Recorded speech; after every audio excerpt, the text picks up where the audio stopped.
Hello guys, welcome back to another video. Welcome back to the channel. In today's video, I'm going to be reviewing the iPhone 15 Pro Max after using it for 10 months. Apple has recently released the new iPhone 16 Pro, Pro Max, and the 16 and 16 Plus. You might be wondering, is it worth to, if you're shopping for a new iPhone, you might be wondering, is it worth to buy the new 16 Pros or save a couple of dollars and maybe just get last year's 15 Pros? Well, I'm going to be answering this question, as well as I'm going to be giving you my review on the iPhone 15 Pro Max after using it for 10 months. So let's begin. Okay, so the iPhone 15 Pro Max. Now, let's briefly talk about the design. This is Apple's first iPhone that they have introduced titanium. The standard 15 models didn't get titanium, but the 15 Pro Max got the new titanium body. We got new colors for the 15 Pro Max. They got like a navy blue and natural titanium, which is the one I think it's a really nice color.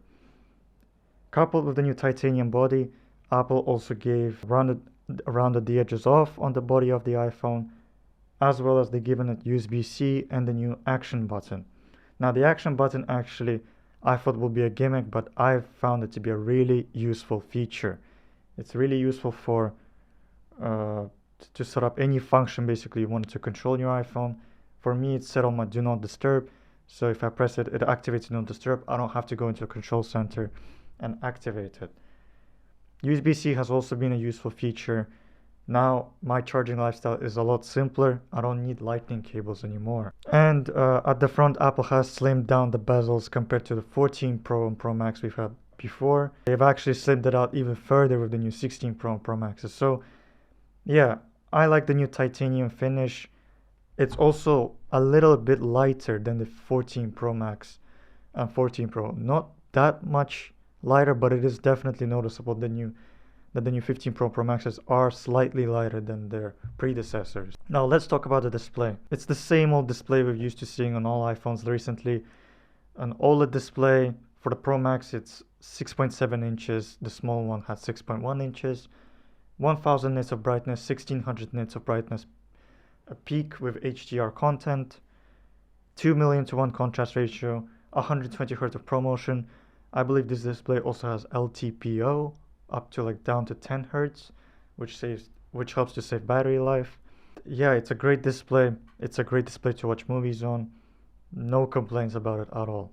Let's talk about the cameras. Now, I believe the 15 Pro Max are the first iPhones that introduced 48 megapixel sensors for the wide and the telephoto lens. And I'm not the kind of person who takes a lot of pictures with my iPhones, but the iPhones take great photos as usual, as we're used to seeing with all the recent iPhones. With the 16 Pro Max and the 16 Pro actually, we get a new 48 megapixel ultra-wide sensor. So you are benefiting from more resolution from your new ultra-wide lens, which is nice to see because the ultra-wide lens ultimately still distorts the photos a bit. Therefore, giving it a new 48 megapixel sensor should improve the resolution of the photos. In terms of video, it's 4K 60 at max.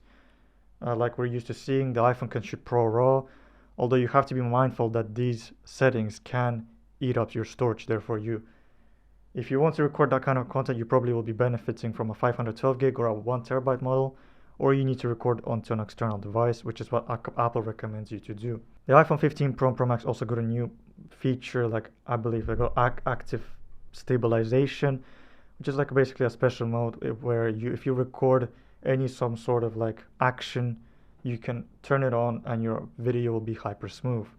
I haven't put that to the test because I don't record any action. Video wise, iPhones have always been great. This one's no exception. And actually the only useful feature from the 15 Pro Max, because it got a 48 megapixel telephoto lens, it's really useful for zooming in. It can zoom in up to 25 times, and I found it really useful to zoom in into signs or any kind of text that is far away to read it, and it does a great job of actually zooming in into that text, and you can see whatever it is that you need to see. So that's the only benefit of having that telephoto lens. Now, of course, with the 15 Pro Max, with the 14, we have the dynamic island. It's a nice feature. It looks cool. Appearance-wise, it's not my favorite design. I would just prefer a hole punch, maybe cutout. But it is quite cool what it does with all the animations. It's everything we're used to seeing with the last year's 14. Now, more importantly, let's talk about battery life, which is where the 15 Pro Max shines, because it has outstanding battery life. Depending on your use case, if you use your phone lightly, it will easily last you for a day and a half. So you actually can come home late at night. You don't even need to charge your phone, and will still last you half a day in the next day. Now, I did find a couple of issues with iOS 18. My battery started depleting a bit faster, but I think that's a software issue which can be resolved with the release of iOS 18.1. But other than that, battery life on this phone has been amazing. Now, Apple promises with the 16 Pro Max, the 16 Pro can actually have should deliver the same battery life as the 15 Pro Max, and the 16 Pro Max should have 4 more hours, is what Apple claims, of video playback time compared to last year's model. So, yeah, battery life wise, Apple has been killing it recently with their 16 Pro and Pro Max models. I've had no issues with this iPhone. Day-to-day use, battery life has been great. Of course, it depends on your use case. If you do heavy gaming, you might obviously notice that your battery might deplete faster. But I think, like many other people, simply just watch YouTube, browse social media, read whatever, listen to music, and play a couple of light games. This phone will last you all day, no problem at all. And yeah, I mean, overall, the iPhone 15 Pro Max, I think, is a great phone. I've had no issues with it whatsoever, other than the battery life. The fact that my battery life started to deplete faster with iOS 18, but I think that's a software issue which can be resolved later on. After using my phone for 10 months, I've only lost 2% of capacity from my battery. So yeah, it's not that a lot, but obviously that also depends on your charging. How often or how rare do you charge your phone, whether you charge it up to 100%. But even like 2% is not much. Obviously, I'm probably going to notice more battery deficiencies later on as I continue using this phone in the future. And I guess that now brings us to the question: should you buy the iPhone 15 Pro Max, or should you just spend the extra couple of dollars and get the 16 Pro Max? Well, if you look on Amazon right now or any other retailers, you'll see that the current price of 15 Pro Max, new ones that are still available in stock, is like around £1,100 for 256 gigabytes. If you are buying an iPhone 16 Pro Max brand new from Apple, they only cost about an extra £100. So when you consider the price difference, it's not really that significant. I would honestly just spend the extra £100 and get the newer phone. You're going to benefit from better longevity, potential better trade-in value as well when you want to exchange that iPhone for a newer one in the future.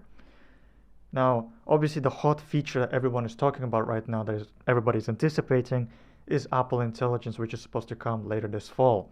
However, that will also be available on the 15 and 15 Pro Max. So the current iPhone 15 Pro and Pro Max users, I feel like, should not really consider upgrading to 16 Pro and Pro Max, because hardware-wise, there isn't really like many new features. Of course, the new 16 Pro Max have like this new camera control haptic button, which is like a new way to like take pictures on your iPhone instead of using like an on-display button.